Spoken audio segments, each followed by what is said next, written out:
Vous écoutez le journal d'Iggy, chapitre 34. Cheval en confiage, une solution gagnant-gagnant. Bonjour et bienvenue dans le podcast équin qui raconte le quotidien en tant que propriétaire de chevaux. À chaque rendez-vous, je partage avec vous et le plus d'objectivité possible mon aventure avec ma jument Iggy. Que vous soyez simple cavalier ou récent propriétaire, vous trouverez dans ce podcast de l'inspiration, de l'introspection, des témoignages, des idées mais aussi des outils pour vous permettre à votre tour de passer à l'action pour construire votre histoire rêvée aux côtés des chevaux. Que ce soit en solo ou avec mes invités, je pose ici tout haut les questions que tout le monde se pose tout bas. Aujourd'hui, on se retrouve pour le 3e épisode de la série Devenir gardien. Après avoir exploré le modèle de la demi-pension sous toutes ses déclinaisons, il est temps de vous présenter le confiage. Nous allons bien sûr passer en revue ce modèle, son mode de fonctionnement et détailler tout ce qui doit l'être pour vous permettre de faire votre choix. Mais nous allons aussi surtout nous intéresser à l'unique règle pour que cela fonctionne, la règle du win-win-win, comme on dit en anglais.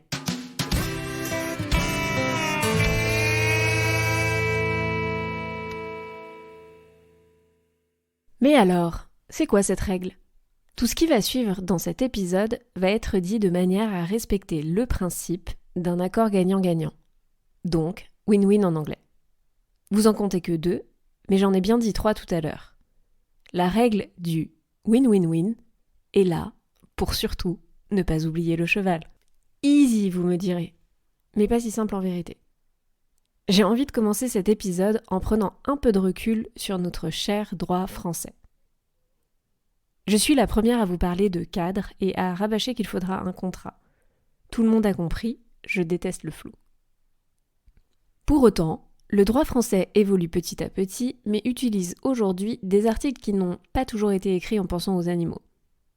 Ce qui veut dire que l'animal est aujourd'hui à l'instant T où j'enregistre cet épisode, soit le 30 avril 2023, défini comme une chose ou un bien matériel.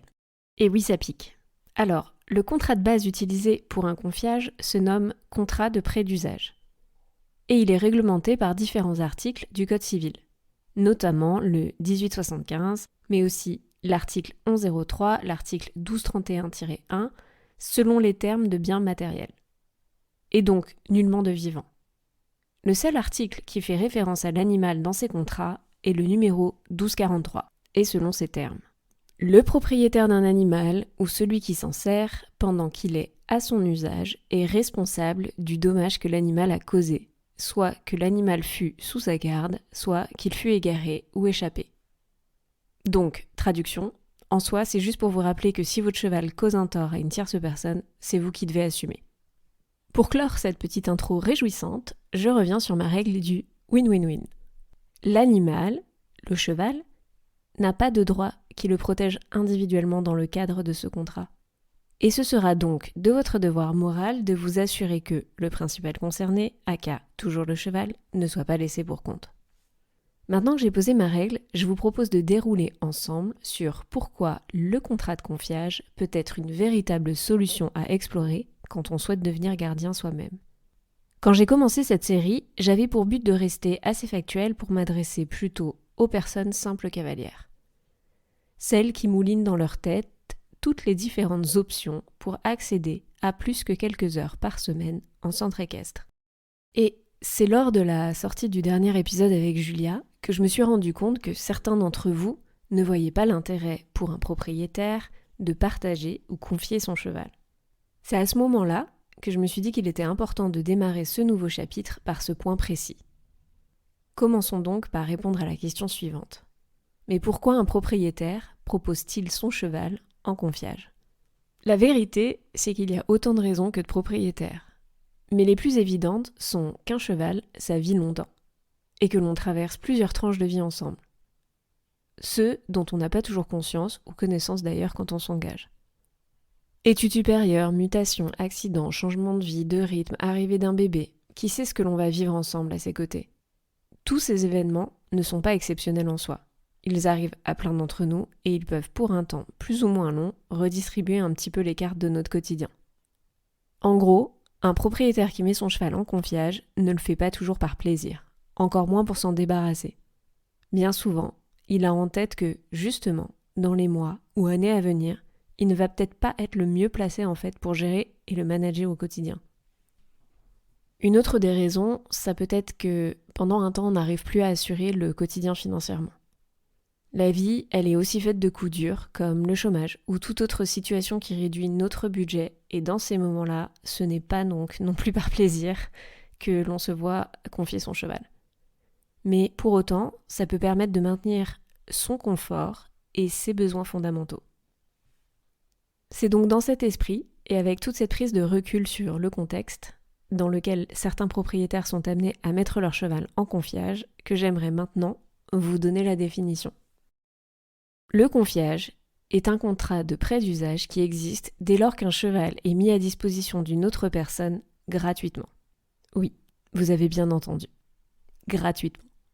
Nous ne sommes donc pas du tout dans le même cadre qu'un contrat de location comme la demi-pension. Ici, le propriétaire cède l'utilisation de son cheval gratuitement, mais l'emprunteur assume tous les frais quotidiens comme il l'entend. L'emprunteur ne paie donc aucun loyer au propriétaire de l'animal et il peut aussi bien être un particulier qu'un cavalier pro, qu'un centre équestre par exemple. Alors, quel est le coût réel d'un confiage ? Parce qu'entendons-nous bien, ce n'est pas vraiment gratuit, hein ? L'emprunteur va devoir assumer financièrement le quotidien.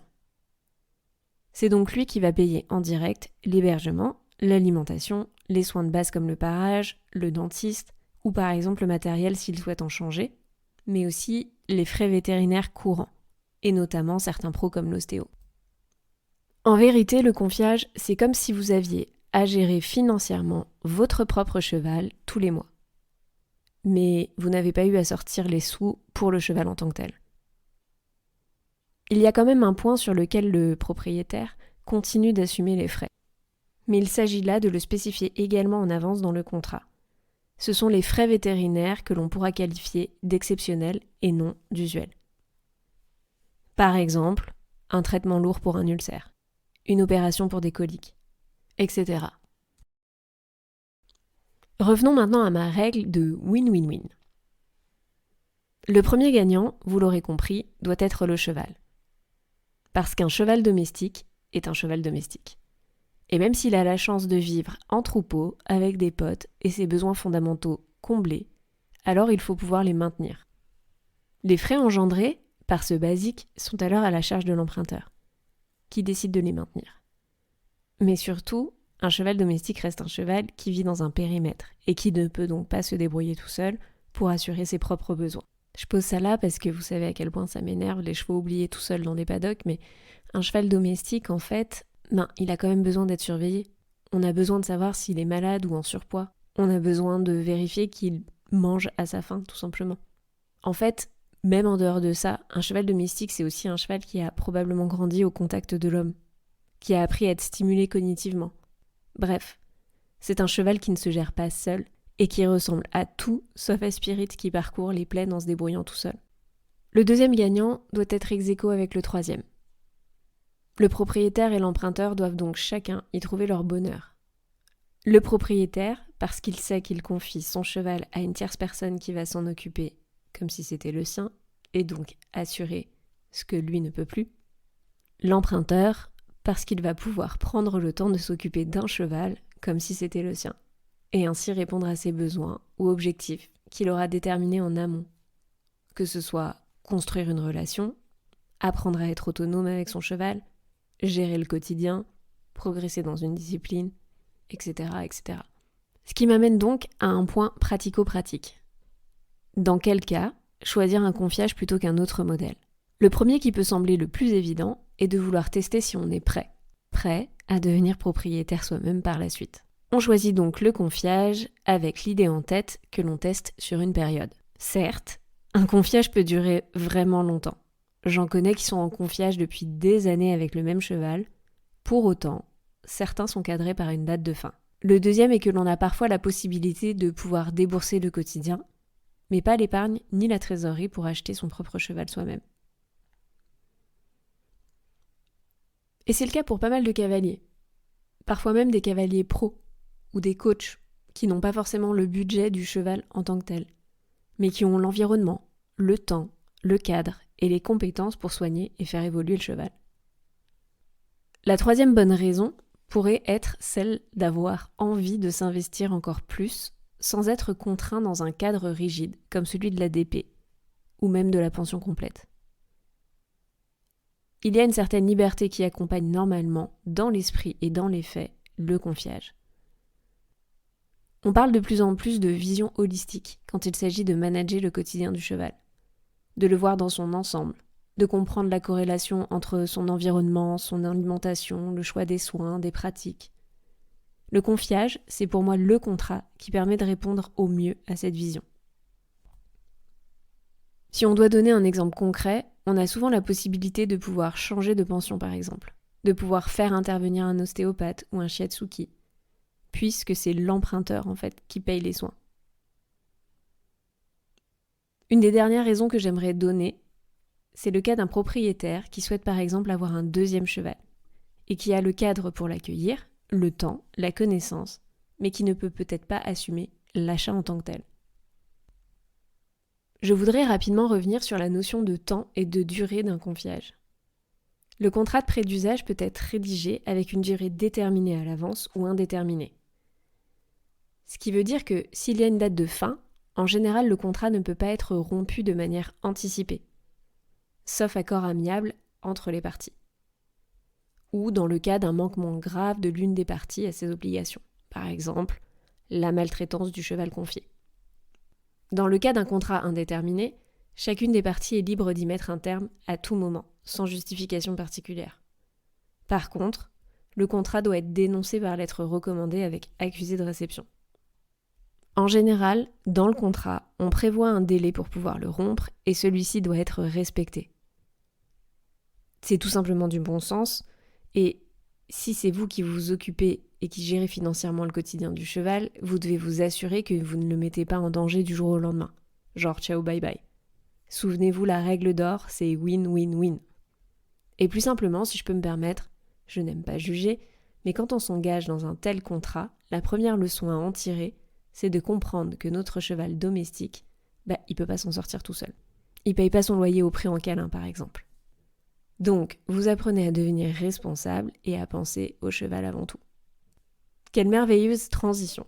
Parlons de la responsabilité maintenant. En gérant le quotidien de l'animal, on se retrouve donc à faire comme si c'était le sien. Ça, c'est vraiment l'état d'esprit avec lequel vous devez partir. Pour autant, même si vous devez assumer seul, à vous de voir avec le propriétaire ce dont il aimerait être tenu au courant. Les questions, les sujets dont il aimerait que vous discutiez ensemble. Chacune est différent. Certaines, se déchargent entièrement et vous font toute confiance. D'autres ne voudront pas jouer les relous, mais rongeront leurs freins parce qu'ils n'ont pas assez de nouvelles. Et encore d'autres voudront prendre part aux décisions et vous le feront clairement savoir. Entre les lignes, ce que vous devez comprendre et entendre, c'est que même s'il y a un contrat, il ne se substitue pas à la communication. Voyez, même si c'est vous maintenant qui êtes au quotidien aux côtés du cheval, n'oubliez pas que celui-ci, il a eu une histoire avant avec la personne qui vous le confie. Et que cette personne, elle a des émotions. Qu'elle prend peut-être cette décision à contre-cœur. Alors si vous souhaitez que ça se passe bien, demandez donc clairement avant à voix haute ce qui est important pour elle. Si elle aimerait des nouvelles, à quelle fréquence?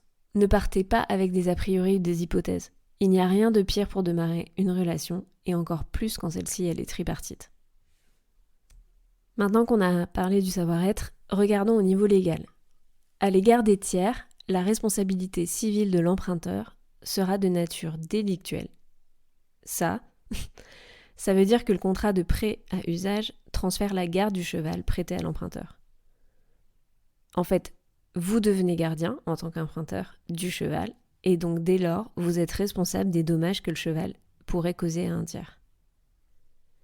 Ce que vous devez comprendre par là, c'est que si le cheval y cause un accident à une tierce personne, c'est bien vous le responsable, et non plus le propriétaire du cheval. Sachant ça, je peux que vous conseiller d'appeler votre assureur pour vérifier que votre responsabilité civile couvre bien cette partie du contrat. Mais maintenant, entre vous, emprunteur, et le propriétaire, qui est responsable de quoi en ce qui concerne le cheval ? Le premier, donc l'emprunteur, en cas de blessure ou de décès dans le cadre de l'exécution du contrat de prêt à usage, sera présumé fautif. Et ce sera donc bien à vous de démontrer que le dommage n'est pas la conséquence de votre faute si vous souhaitez être exonéré de sa responsabilité. Attention donc, parce que dans le cas d'accident, de maladie, de prise de traitement, si vous n'en discutez donc pas en amont avec le propriétaire, vous devrez en assumer seul les conséquences. Voilà pourquoi je vous déconseille de couper tout contact, de ne pas entretenir la communication avec ce dernier. Bon, en général, ça marche pas longtemps, mais il vaut mieux être prévenu. Côté propriétaire, c'est donc l'article 1891 du Code civil qui prévoit que le propriétaire du cheval peut engager sa responsabilité civile contractuelle lorsque la chose a des défauts tels qu'elle puisse causer du préjudice à celui qui s'en sert, à condition que le propriétaire ait eu connaissance de ces défauts et n'en ait pas averti l'emprunteur. Là, vous voyez que je vous avais bien dit que le vivant était considéré comme une chose. Ce qu'il faut comprendre ici, c'est que si le propriétaire sait pertinemment que son cheval n'est pas montable, pour quelconque raison de santé, alors vous, en tant qu'emprunteur, vous pouvez vous retourner contre lui. Bon, pour éviter toute mauvaise surprise, je vous conseille de toute façon de faire passer une visite vétérinaire pour avoir un avis factuel et impartial avant de vous engager. Maintenant que l'on a bien tout détaillé, j'aimerais enfin prendre le temps de terminer cet épisode en passant en revue dans quel cas ça fonctionne et honnêtement, dans quel cas il vaut mieux s'abstenir. Spoiler, ceci est mon opinion personnelle. Ce qui est rare, car je me garde souvent de la donner, mais pour autant, pour certaines d'entre vous, vous me l'avez récemment demandé. Donc je me lance, mais gardez en tête que ce n'est que mon avis et ce n'est pas une vérité. Le confiage, c'est génial si on est avec un propriétaire qui comprend bien les règles de son propre confiage et qui est ouvert d'esprit. Oui, vous m'avez bien entendu. On est tous humains, on fait parfois les choses un peu à la va-vite, on prend parfois des décisions sans avoir vu toutes les zones aveugles, donc honnêtement, back-upez-vous. Soyez sûr d'utiliser les mêmes termes pour désigner les mêmes choses, que vous avez l'historique du cheval, que vous avez droit à une visite veto, que les termes du contrat sont clairs. Je vous engage même à lister certaines situations et à définir le protocole pour être sûr que vous êtes aligné avec le propriétaire. Genre, accident. Dans quel ordre on prévient qui ? Et pour finir, bien garder en tête que certains choix ne se font pas seuls. Si la personne en face de vous commence à poser beaucoup de conditions, notamment sur les disciplines et les conditions de vie, alors peut-être que c'est mieux de passer par un contrat de pension complète. Ne perdez jamais de vue que, même si le contrat est indéterminé, vous n'êtes pas le propriétaire. Et probable que vous ne le serez jamais. Alors oui, dans certaines histoires, il y a un happy ending avec l'emprunteur qui rachète le cheval. Mais, franchement, ne rentrez pas dans le confiage avec cette optique. Ou en tout cas avec cette idée en tête, parce que vous risquez d'être déçu. Je vais vous mettre 2 warnings sur quand et pourquoi ne pas y aller. Si vous avez 0 expérience, honnêtement, vaut mieux commencer par une DP. C'est plus cadré et au moins, vous risquez moins d'être dépassé et de mal gérer. Parce que, déjà, quand c'est son propre cheval et qu'on se lance sans savoir, soit. Enfin, vous me connaissez, vous savez que ce n'est pas du tout mon idéal, mais soit. Vous vous débrouillez avec vous-même pour absorber de l'inconfort. Mais quand c'est le cheval de quelqu'un d'autre, mais ne lui mentez pas, et ne vous mentez pas à vous-même. C'est le meilleur moyen de décevoir tout le monde. Et là encore, rappelez-vous la règle d'or, le win-win-win. Le cheval ne doit pas en pâtir. Si vous n'avez pas le niveau, si vous n'avez jamais été livré à vous-même tout seul à gérer un cheval au quotidien, c'est compliqué. Le deuxième red flag, c'est dans le cas d'un propriétaire dépassé par la pathologie de son cheval et qui souhaite en fait une infirmière et un crédit plutôt qu'un gardien. Prendre un confiage, c'est s'occuper d'un cheval comme si c'était le sien. Ok. Mais honnêtement, peu de personnes n'aiment être que l'infirmière. De plus, si vous avez peu d'expérience, c'est quand même une lourde charge que d'administrer des traitements quotidiens, que de savoir gérer et respecter les protocoles de soins, de rétablissement, de remise en route. Bref, même pour vous, on choisit rarement de démarrer une aventure pour combler un besoin de don de soi. Même si vous êtes de nature à vouloir sauver tout le monde et que cela vient cocher la case « j'aime être le héros ». Posez-vous 2 fois la question avant de dire oui, surtout dans le cadre d'un contrat indéterminé. Voilà, j'ai tout dit. Si on doit retenir en 2 phrases cet épisode, le confiage ou contrat de prêt d'usage n'est pas du tout identique au contrat de location type demi-pension. Réfléchissez donc aux implications et demandez-vous s'il répond à vos attentes et à votre réalité. N'oubliez pas que même si le propriétaire est loin ou distant, le cheval n'est pas le vôtre, même si c'est vous qui en devenez responsable. Pour finir, vous pouvez toujours télécharger le modèle de contrat en cliquant sur le lien en description de l'épisode. Pour rappel, au début de la série, je l'ai donné. Il vous suffit de vous rendre sur la page dédiée et vous pouvez télécharger le modèle de contrat de location d'un cheval et le modèle de contrat pour un prêt d'usage. C'est déjà la fin de ce chapitre. Et j'espère que vous repartez avec une meilleure vision sur ce mode de gardiennage. La bonne nouvelle, c'est qu'un nouveau chapitre arrive donc très vite. Et si vous ne vous êtes pas encore abonné, c'est le moment de le faire pour ne pas le louper. Si vous souhaitez soutenir le podcast, rien de plus simple, il suffit de partager cet épisode ou un autre sur vos propres réseaux sociaux. Pour toutes celles et ceux qui écouteraient via Apple Podcast, je vous encourage à pas être timide et à nous laisser un commentaire pour nous dire comment le journal d'Iggy vous a aidé dans votre propre quotidien. Vous pouvez également laisser quelques étoiles, ça nous fait toujours autant plaisir.